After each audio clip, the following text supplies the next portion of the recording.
एक दिन एक गांव में भूत आता है। देखता है कि सभी गांव वाले बहुत गरीब हैं। किसी किसी के यहां तो शाम का खाना भी नहीं रहता। बच्चे भूखे पेट सोते हैं।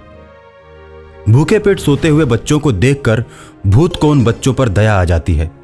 वो सोचता है क्यों ना मैं इनकी परेशानी को दूर कर दूं। हो सकता है अच्छे कर्म करने से मुझे भी भूत के जीवन से मुक्ति मिल जाए। ये सोचकर भूत हवा में उड़ने लगता है और गांव में पैसों की बारिश शुरू करने लगता है। गांव में पैसे बरसते हुए देखकर गांव के सभी लोग खुश हो जाते हैं और पैसे लूटने लगते हैं। गांव वाले बहुत सारा पैसा लूटते हैं। गांव वालों के घरों की छत पर भी पैसे ही पैसे होते हैं, आंगन में भी पैसे होते हैं। भूत पूरे गांव को अमीर बना देता है। गांव सुखी हो जाता है।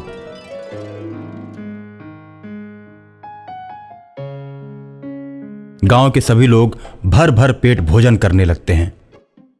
आसपास के गांव वाले इन्हें इस प्रकार धनी देखते हैं तो वो सब इनसे जलने लगते हैं। उसके बाद गांव में चोर आकर चोरियां करने लगते हैं।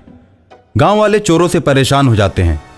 गांव वालों को परेशान देखकर भूत सोचता है, मेरे पैसे बरसाने की वजह से इस गांव में चोरियां होनी शुरू हो गई हैं।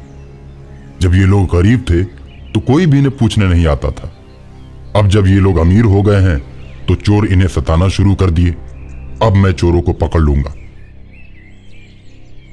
रात में चोर चोरी करने के लिए मुखिया के घर पहुंचते हैं। जैसे ही घर में जाते हैं भूत बाहर से दरवाजा बंद कर देता है और चोर चोर चिल्लाने लगता है। गांव में किसी के चिल्लाने की आवाज सुनकर गांव वाले जग जाते हैं। चोर चोर चिल्लाने की आवाज मुखिया के घर की तरफ से आ रही थी और लोग दौड़कर मुखिया के घर की तरफ जाते हैं। मुखिया का भी पूरा परिवार जग जाता है। सभी के इकट्ठा हो जाने के बाद लोग दरवाजे को खोलते हैं और चारों चोरों को पकड़ लेते हैं। चारों चोरों को पकड़कर लोग खूब मारते हैं और मारने के बाद चोरों को ले जाकर पुलिस के हवाले कर देते हैं। पुलिस भी चोरों को खूब मारती है और जेल में बंद कर देती है। उसके बाद गांव में चोरी की घटनाएं बंद हो जाती हैं। भूत गांव वालों को खुशहाल देखकर बहुत ही खुश होता है और गांव वाले सोचते हैं, आखिर पैसा बरसाने के पीछे किसका हाथ है? चोरों के आने के बाद दरवाजे पर कुंडी किसने लगाया? इन सब बातों पर मुखिया के साथ गांव के लोग चौपाल पर विचार करते हैं। दरवाजे पर कुंडी तो मेरे परिवार के किसी सदस्य ने नहीं लगाया। मुझे तो लगता है कि कोई अदृश्य शक्ति हमारे पूरे गांव की मदद कर रही है। हमें उस शक्ति की पूजा करनी चाहिए, चाहे वो जैसी भी हो, जिस रूप में हो।